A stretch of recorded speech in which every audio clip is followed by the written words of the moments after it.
Hello students, आज हम रसखान कवि द्वारा रचित सवैये पढ़ेंगे। तो पहला सवैया है, मानुष हो तो वही रसखान, बसो ब्रज गोकुल गाँव के गवारन, जो पशु हो तो कहाँ बस मेरो, चरो नित नंद की धेनु मंझारन।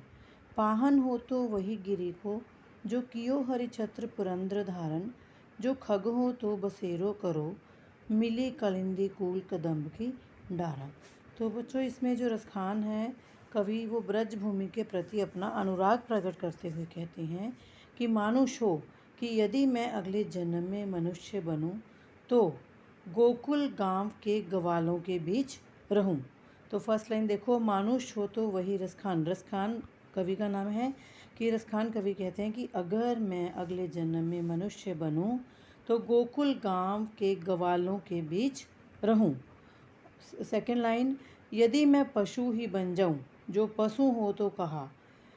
तो इसमें कवि क्या कहते हैं कि यदि मैं पशु ही बन जाऊं तो चाहता हूं कि मैं बस मेरो चरो नित नंद की धेनु, नंद की धेनु नंद की गायें, मंझारन होता है मध्य में बीच में, तो मैं गायें बनकर रोज़ नंद की गायों के बीच ब्रज भूमि पर विचरण करूं। पाहन हो तो वही गिरी को।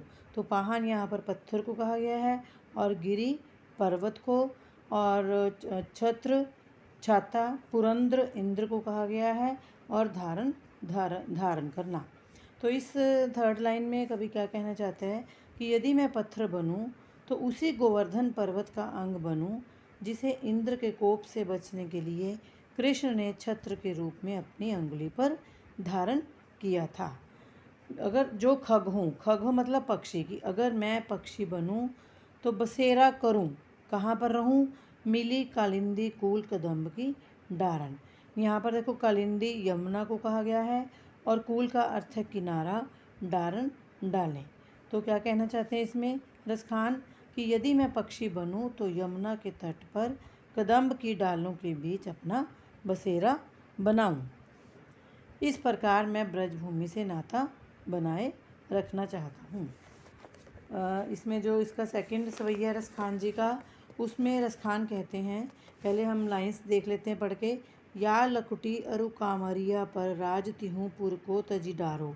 यहाँ पर बच्चों, या इस लकुटी का मीनिंग है लाठी, अरु का मीनिंग है और, कामरिया कंबल, तिहूँ तीनों, पुर नगर, तजी डारो त्याग दूँ। तो इसमें क्या कहना चाहते हैं रसखान कि मैं चाहता हूँ कि श्री कृष्ण की लाठी और कंबल, लकुटी लाठी और कामरिया कंबल, कि कृष्ण की लाठी और कंबल के बदले तीनों लोकों के राज्य को भी त्याग दूं। आठों सिद्धि नवो निधि के सुख नंद की गायें चराए बिसारो। यहाँ पर आठों सिद्धियाँ और नवोनिधि नौ निधियाँ और के सुख नंद की गायें चराई बिसारो, कि नंद की गायों को चराने के बदले मैं संसार की आठों सिद्धियाँ और कुबेर की 9 निधियों के सुखों को भी त्याग दूंगा। रसखान कबो, रसखान जी कहते हैं, इन आँखें सो ब्रज के बन बाग तड़ाग निहारो, कि जब से मैंने अपनी आँखों से ब्रज प्रदेश के बनों, बगीचों और तालाबों को देखा है। ये देखो कि वन हो गए उपवन, बाग भी उपवन हो गए, तड़ाग तालाब, कि जब से मैंने अपनी आँखों से ब्रज प्रदेश के वनों और बगीचों और तालाबों को देखा है, और कोटि के कलधोत के धाम, करील के कुंजन ऊपर वारों। यहाँ पर है कि जो कोटिक होता है करोड़ों, कलधोत का मीनिंग है सोना, धाम घर, कुंजन होते हैं लताओं के घर, वारों होता है कि निछावर, वारना जिसे हम बोलते हैं, निछावर करना।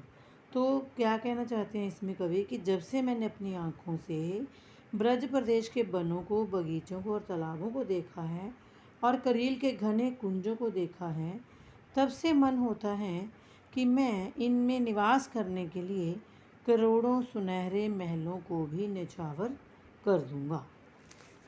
तो बच्चों, आगे इसमें जो थर्ड सवैया है उसमें रसखान क्या कहना चाहते हैं, पहले हम लाइंस देखते हैं कि मोर पखा सिर ऊपर राखियो, गुंज की माल गरे पहिरोगी।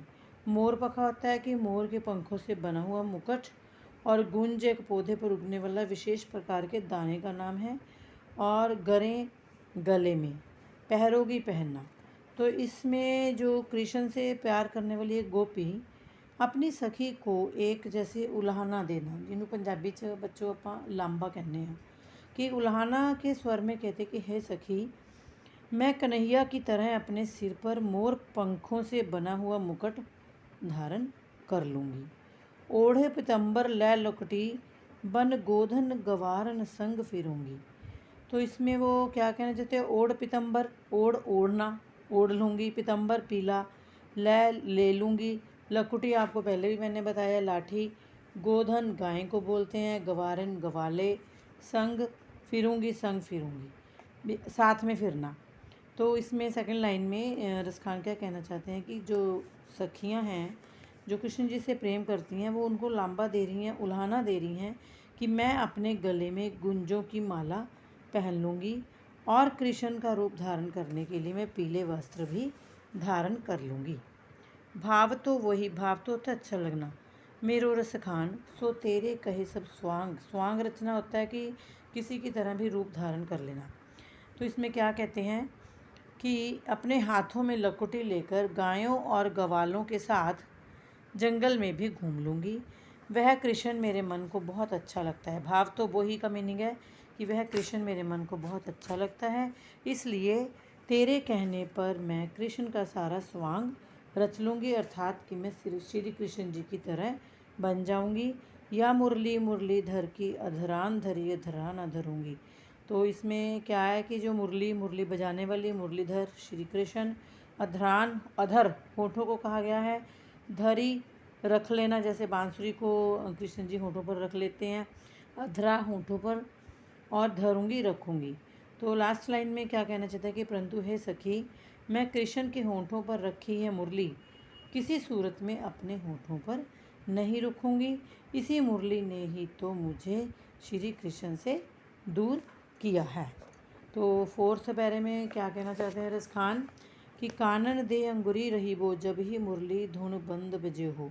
कानन कानों में, दे देकर, अंगुरी अंगुली, रही वो रहूँगी, और धुनी धुन आवाज़, बजे ही बजाता है।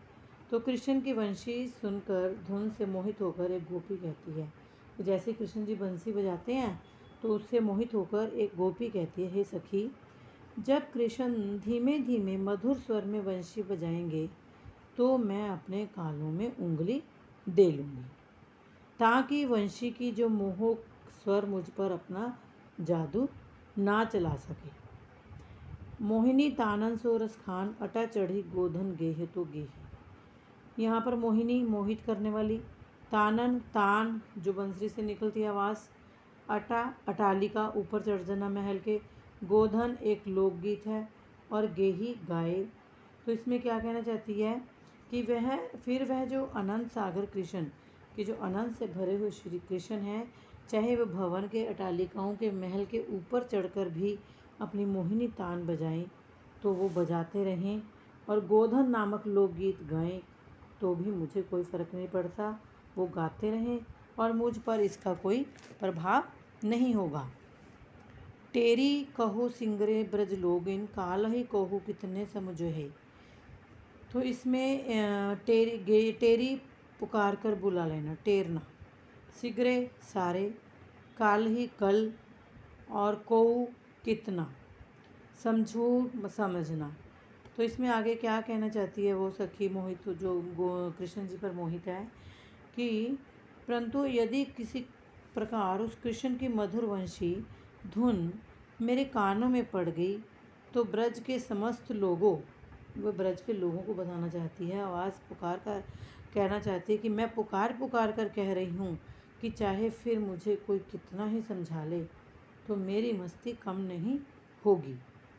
मायरिवा मुख की मुस्कान सम्हारी न जेही न जेही न जेही। मायरा यहाँ पर माँ है, माँ को हम बोलते हैं, सम्हारी ना जाए, संभाली ना जाए, मुस्कान मुख की मुस्कान। तो कहती है कि हाय री माँ, कृष्ण के मुख की मोहिनी मुस्कान ऐसी सम्मोहक है कि ऐसे जादू करने वाली है कि उसके जादू से बचा नहीं जा सकता। उसका सुख मुझसे चाहकर भी संभाला नहीं जाएगा। धन्यवाद।